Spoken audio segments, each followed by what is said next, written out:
Antes de entrar a materia en esta noche, quiero solamente darles una breve introducción acerca de los símbolos en la Biblia, porque si hay algún libro que contiene símbolos, es precisamente el libro del Apocalipsis. Dios, como el autor de la Biblia, trata en la Biblia, en los 2 primeros capítulos, con la creación. Y del capítulo 3 hasta el Apocalipsis 22, Dios trata con el plan de la redención. Los primeros 2 capítulos del Génesis contienen el registro de la creación física, del mundo natural. Y el resto de la Biblia contiene todo el plan de Dios para la redención humana.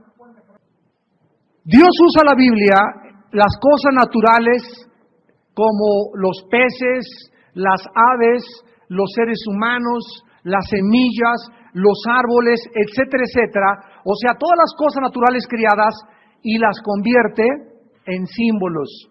Veamos, por ejemplo, en Romanos capítulo 1, rápidamente, Romanos capítulo 1, versículo 19 al 20, esta verdad.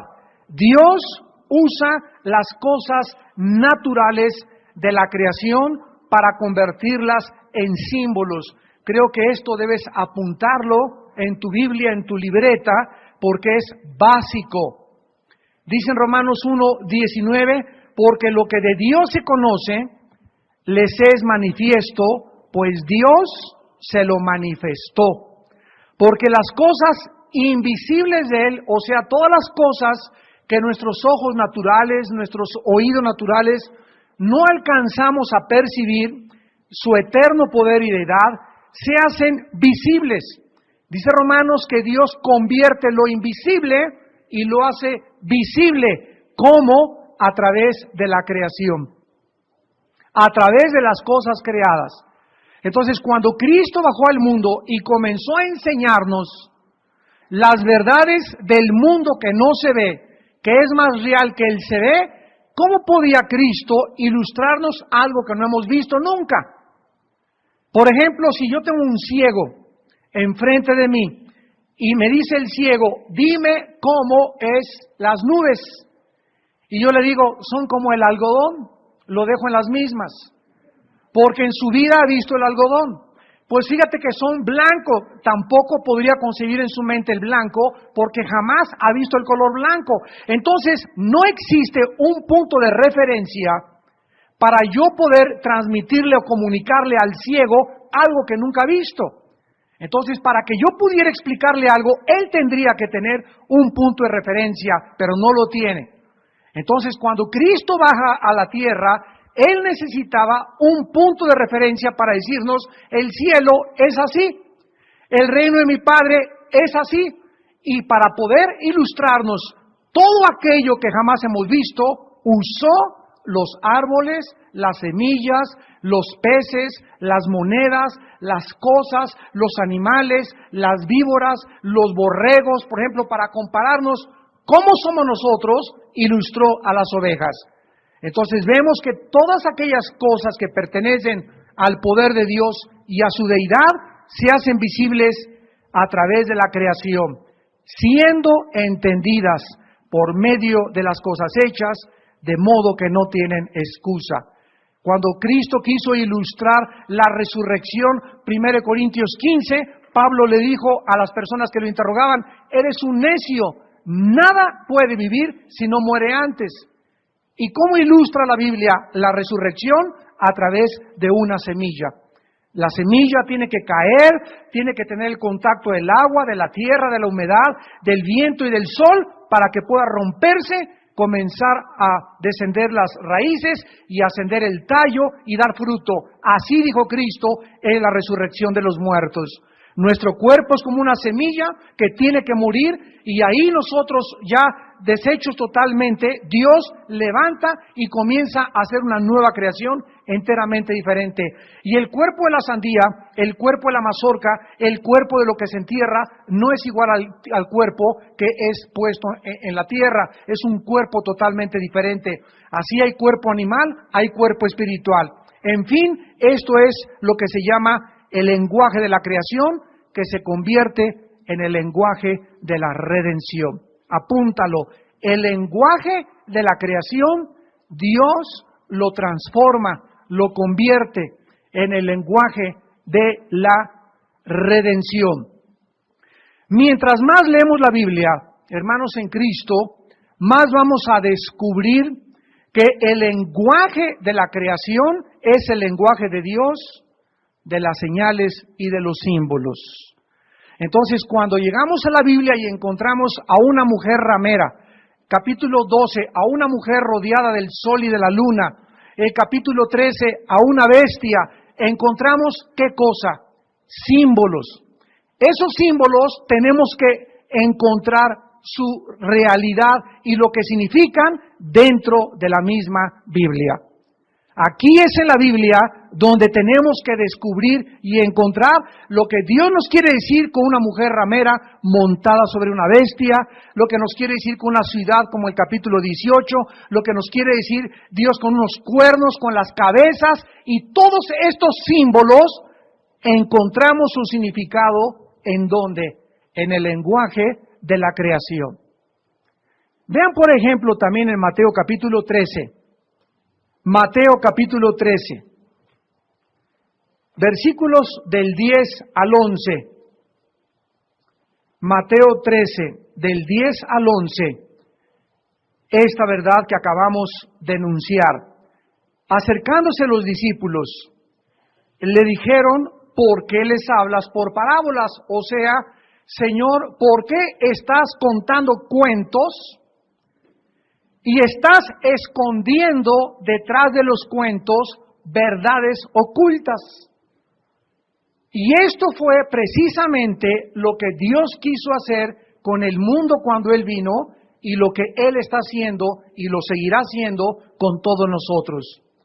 ¿Por qué les hablas por parábolas? Él respondiendo les dijo, escuchemos la respuesta de Jesús.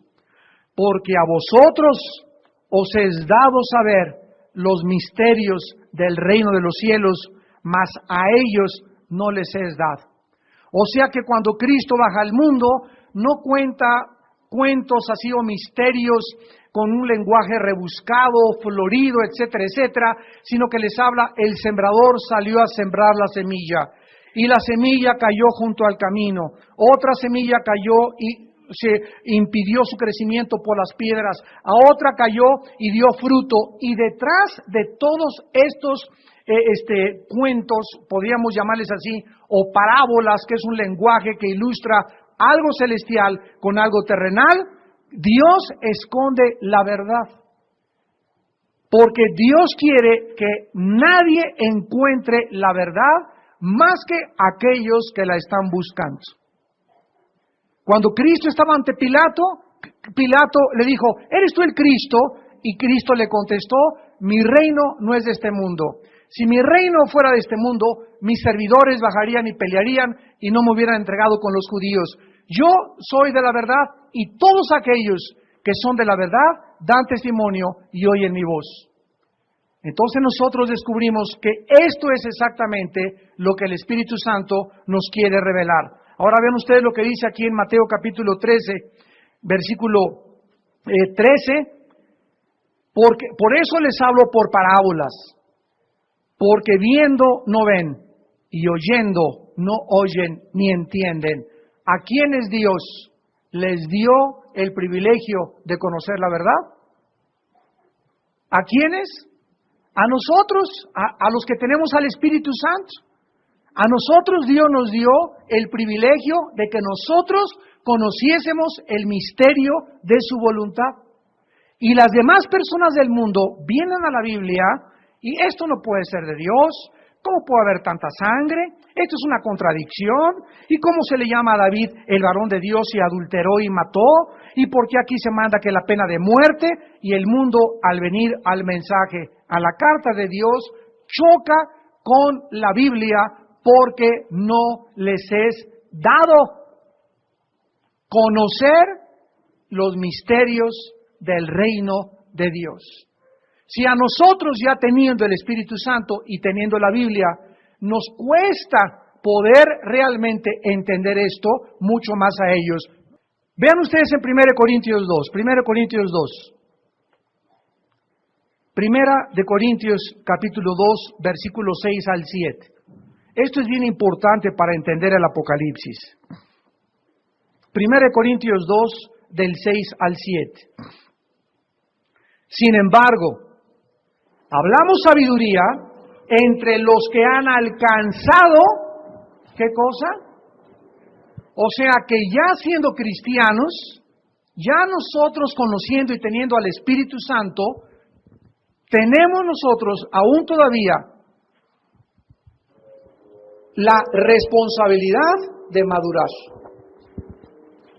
Y si tú eres un cristiano que ya tiene 5 o 6 años y no tienes una relación diaria con Jesucristo, y no tienes una comunión diaria con Dios, y no tienes un corazón de pureza, no vas a poder alcanzar la sabiduría.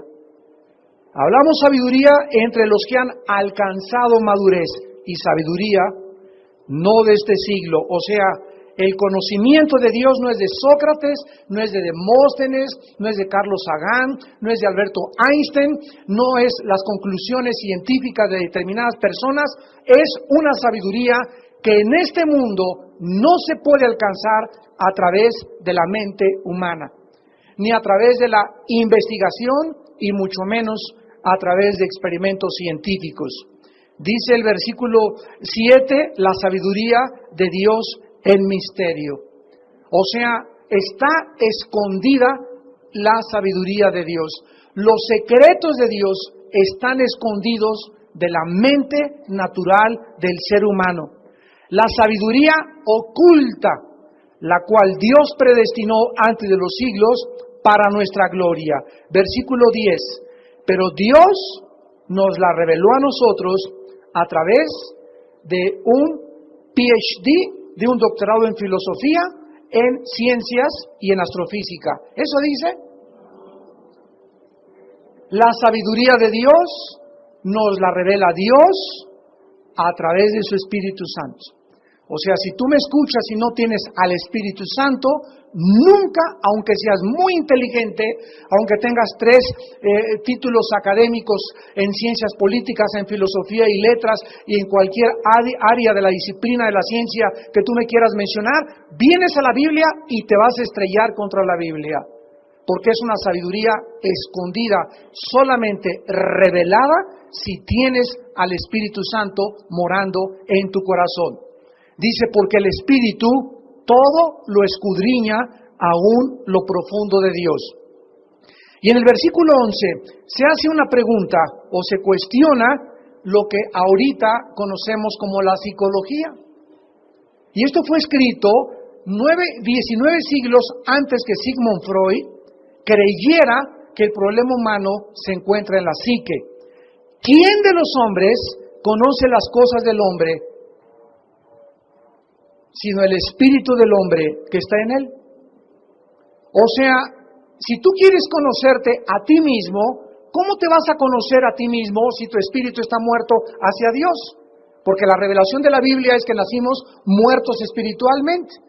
Entonces, si yo me quiero conocer a mí mismo, soy tan tonto de ir con otra persona que tampoco se conoce a sí mismo, que se llama psicólogo o psicóloga, esperando que él me diga cuáles son mis problemas y la raíz de mis problemas emocionales o de conducta. Entonces, esto es absolutamente ilógico y es la antítesis del problema que la Biblia trata y que le llama pecado. ¿Quién de los hombres sabe las cosas del hombre sino el espíritu del hombre que está en él? Cuando yo recibí a Cristo y tú también, en ese momento mi espíritu nació de nuevo. Y entonces comencé a conocerme, porque el Espíritu de Dios comenzó a operar en mi espíritu para revelarme qué hay en mi vida y en mi mente. Y las noticias no fueron nada agradables. Dios me comenzó a decir que no hay nada bueno en mi corazón. Que mi corazón es perverso y engañoso más que todas las cosas. Que mis justicias y mi opinión y mi perspectiva que yo tenía de Dios me ponen cero totalmente, reprobado. Que mi concepto del amor, del sufrimiento y del problema humano, estoy lejísimos de la verdad. Y no es hasta que el Espíritu de Dios, usando la Biblia, me muestra la verdad, que mi espíritu comienza a conocer verdaderamente la clase de ser humano que yo soy, de dónde vengo, mis problemas, cuál es la raíz, que es el pecado y hacia dónde se dirige mi vida. Dice el versículo 11, así tampoco nadie conoció las cosas de Dios sino el Espíritu de Dios. Entonces el ser humano no conoce a Dios, pero el ser humano quiere conocer a Dios. ¿Y qué ha hecho el ser humano? Primero, irse allá a Oaxaca a meterse peyote, viajes de hongos, LSD, dietilamida de ácido lisérgico, marihuana, hongos alucinógenos, ocultismo, series de mediums, comunicarnos con espíritus, la bola de cristal.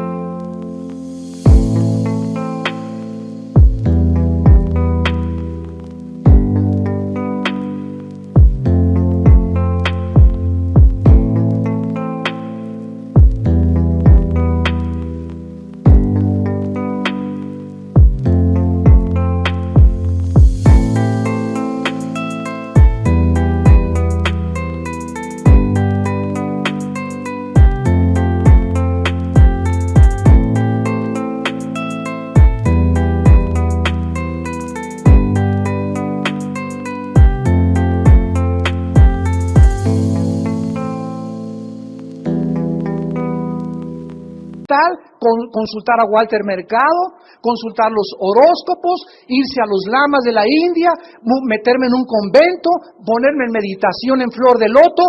Todos estos sistemas y métodos son inventados por nosotros con el propósito de hacer contacto. Allá anda otro cuate con los ovnis y quiere hacer contacto con los extraterrestres, y estamos por todos los medios tratando de hacer un contacto con el más allá. Esto es lo que son las religiones. Pero claramente la Biblia nos dice, ¿verdad?, que nadie puede conocer a Dios más que ¿quién? No me veas a mí, ahí lo dice, el Espíritu de Dios. Entonces, ¿quién quiere conocer a Dios? Yo, Señor. La respuesta del cielo es, mi espíritu necesita entrar a mi espíritu, dice el Señor, a tu espíritu. Entonces el Espíritu Santo de Dios tiene que entrar a mi espíritu, porque es el Espíritu de Dios, el único espíritu de los billones de espíritus que andan ahí pululando, espíritus engañadores y demonios, es el único espíritu que conoce las cosas de Dios, y Él mora en mí. ¿No sabéis que vuestros cuerpos son templo del Espíritu Santo? 1 Corintios 6:19, mayor es el que está en nosotros que el que está en el mundo. Que en Cristo están encerrados todos los tesoros de la sabiduría y del conocimiento. Entonces no es hasta que Dios entra en su espíritu a mi espíritu que me comienza a enseñar quién soy yo y que yo comienzo a conocer a Dios. Entonces nadie podrá conocer a Dios fuera de Jesucristo, porque es Jesucristo a quien le agradó al Padre revelar los misterios del reino de Dios. Ahora finalmente dice el versículo 12 de 1 Corintios 2, y nosotros no hemos recibido el espíritu del mundo, aquí está, sino el espíritu que proviene de Dios, para que sepamos lo que Dios nos ha concedido, lo cual también hablamos. El cristiano ya no habla filosofía del mundo, el cristiano ya no especula, el cristiano ya no hipotetiza.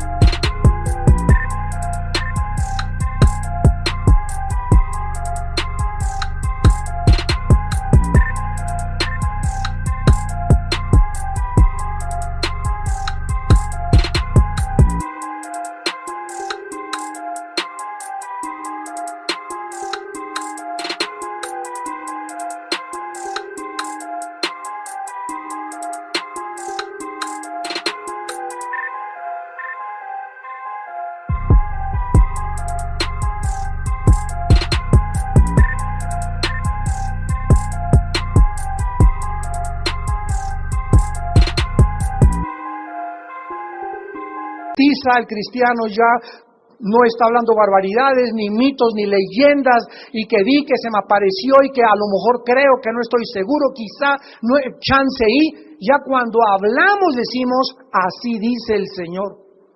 Ya hablamos con seguridad, dice Pablo, yo sé en quién he creído y estoy seguro que Él es fiel para guardar mi depósito para aquel día.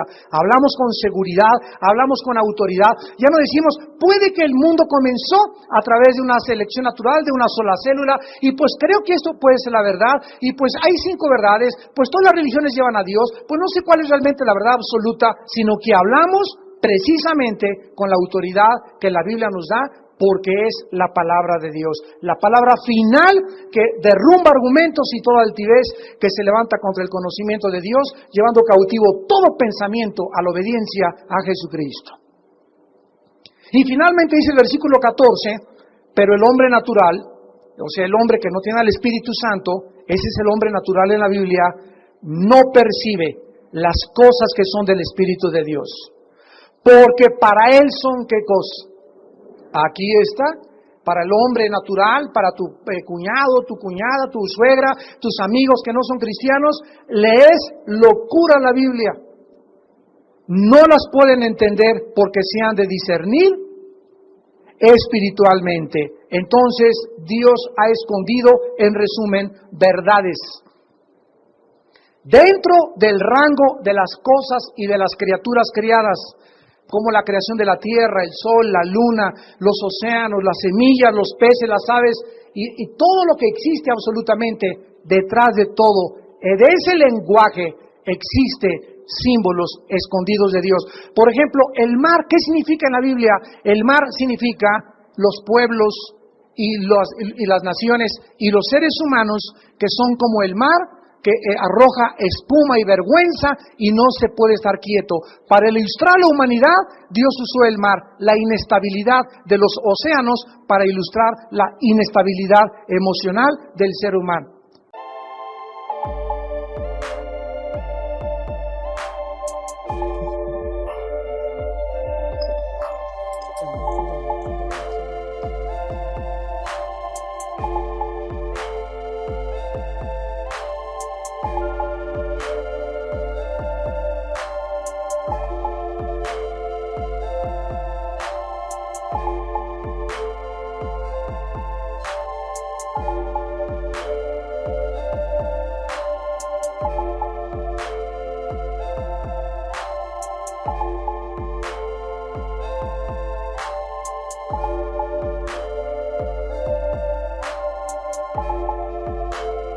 Cuando Dios quiso ilustrar quiénes somos nosotros, ¿a qué animales escogió?